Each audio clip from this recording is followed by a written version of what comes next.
What's going on? A pluses, nerd mixes. It is your boy Indy Uchiha, and I am here on behalf of A Plus Hero Report to bring you the review for the Flash episodes 10 and 11, Reckless and Resurrection.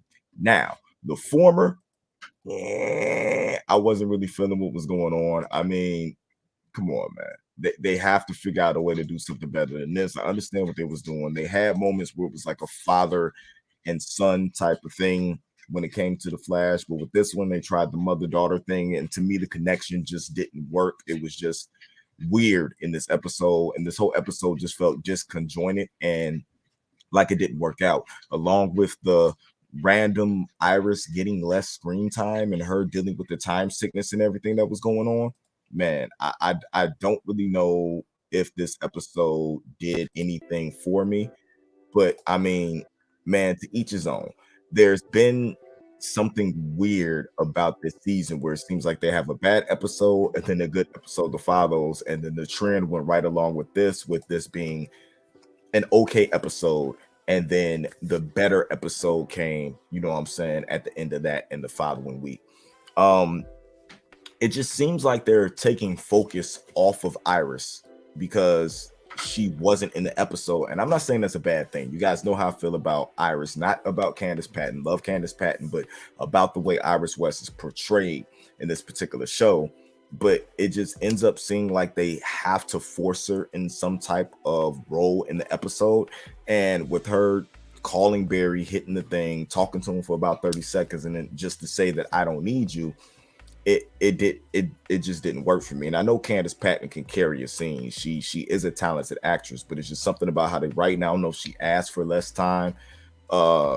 If they know that the ninth season, which is going to be a shortened season, is going to be the final season or anything like that, it just seems weird. And the whole thing about the time sickness, them making it feel like it's important, but it not being in the forefront and just being thrown into the background while she's running around trying to help a young meta who just doesn't seem to be standing out for portions of this episode, just don't rock with me. You know what I'm saying? So it's like with Iris, I'm hoping that the second half of the season, which we're in the second half of the season, it just ends up getting better than what goes on.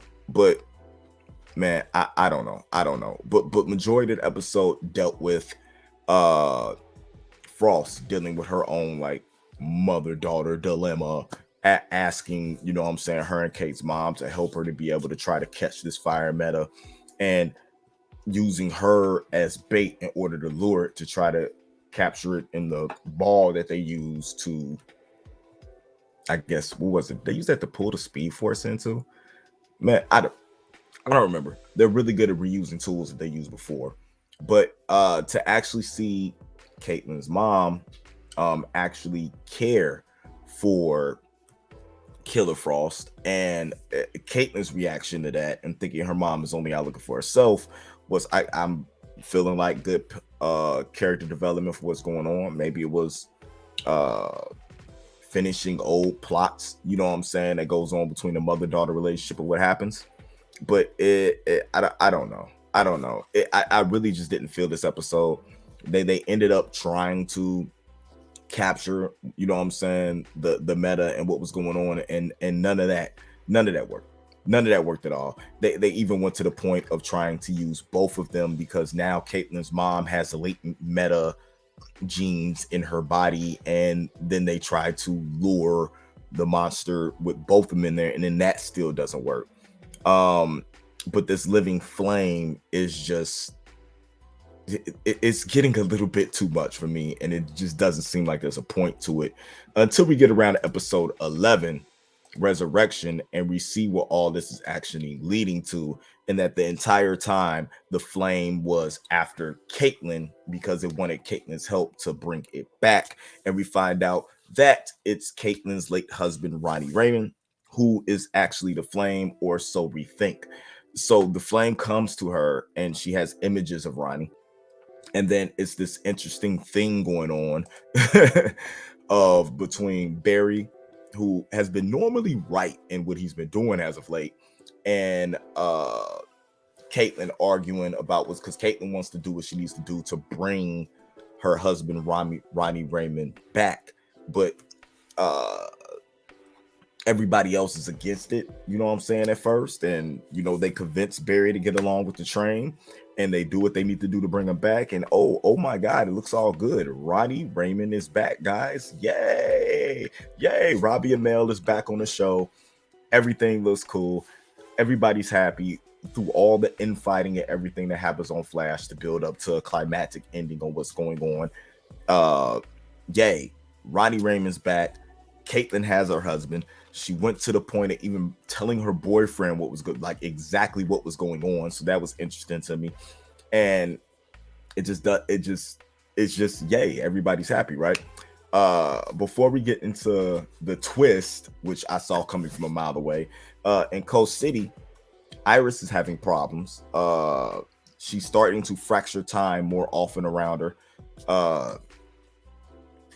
Due to all that happened because of the reverse flashpoint, and she accidentally makes the young Meta, I think her name's Tenya's mother, just like disappear.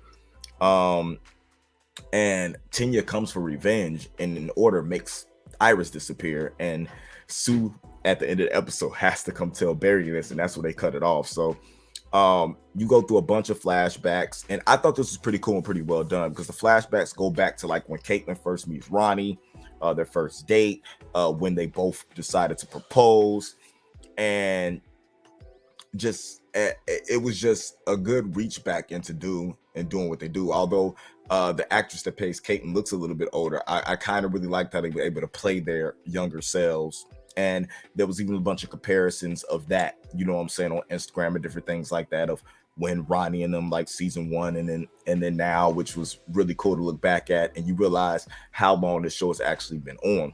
But when Caitlyn theorizes that Ronnie went under like a fusion reaction while saving the city from the singularity, and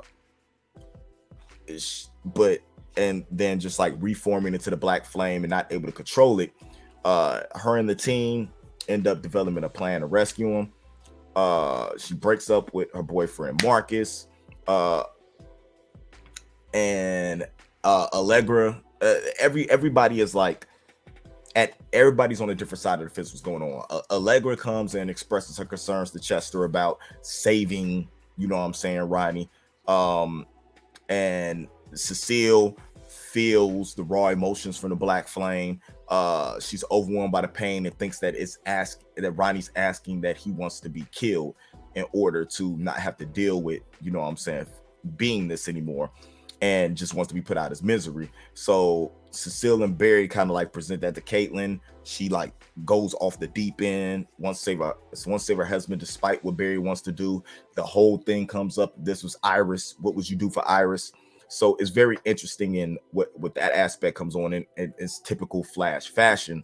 But when all in all comes to it and they actually save them, you know what I'm saying? What had happened was Flash and them end up trapping. They go along with their plan, but Frost ends up destroying the device. And then they end up using the little chess piece, I forget what it's called, that they use for Firestorm in order for him to be able to fuse together and stuff like that, to basically let Ronnie assert control over the Black Frame and, you know what I'm saying, become himself again. Him and Caitlyn hug, but at Star Labs, you have Caitlyn doing tests and stuff on Ronnie, and everything seems to be cool, right? She approaches Ronnie and notice he has like a weird anomaly like in the scans, and then he got like just he's gone, you know what I'm saying? So she's walking through they had like a little horror element as she's walking through the doorways in the hallways, the lights and stuff is locking up, and then the big reveal comes as he thanks her, tells her that Ronnie no longer exists and that you have saved DeathStorm and made him more deadlier than ever. So Barry was right, as has been in the most of the episodes. I thought it was really cool. I like Ronnie coming back to play this version of what's going on. And like I said, I saw it coming from a mile away with the Black Flames and everything. But look, Hey, the reveal was dope, and even the reveal after that of Sue saying she had something to tell Barry, and seeing how Barry's going to be able to deal with the DeathStorm situation and what's happening to Iris at the same time. Hey, we'll just have to see what happens. Let me know what you thought about this episode in the comments below. Don't forget to like, share, subscribe, and hit that notification bell so you know every time we come with these news and reviews, man. Can't wait to see y'all next week. I want to see the fallout of what happens from this episode. This has got me excited, and I really feel like we're finna get the high of what's going to happen in this season. Since we left on such a high at the beginning of the season with the event, I really feel like this is where we're finna catch stride and, you know what I'm saying, be able to go through. As always, you guys can follow me at NerdMix Alpha everywhere, and make sure you check out A Plus Hero Report every Sunday. Till next time, guys, it's Indy Uchiha, and as always, keep it A plus. This has been a Nerd Mix, and I'm out.